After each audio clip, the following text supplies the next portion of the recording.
দর্শক, এই মুহূর্তে কথা বলছেন প্রধান উপদেষ্টার প্রেস সচিব। আমরা সরাসরি চলে যাচ্ছি সেখানে।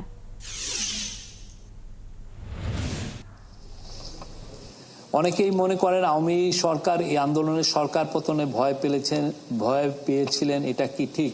আমার এটা বিশ্বাস হয় না। আওয়ামী লীগ গভর্নমেন্ট যে এইটা একটা আন্দোলন করে এসে যে আওয়ামী লীগের ওইখানে তো এক দফার কথা তো কেউ বলেনি যে আওয়ামী লীগ গভর্নমেন্টের উৎখাত চাই। ওই পুরো আমরা তো সেই ইয়েতে যাইনি। এটা ওরা বলতে চায় যে এটা পুরো একটা ষড়যন্ত্র, আওয়ামী লীগ গভর্নমেন্টকে উৎখাতের একটা ষড়যন্ত্র।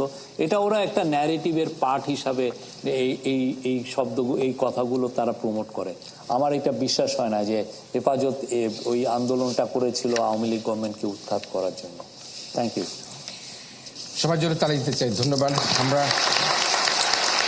সবশেষে আমি আবারও বলতে চাই, বাংলাদেশে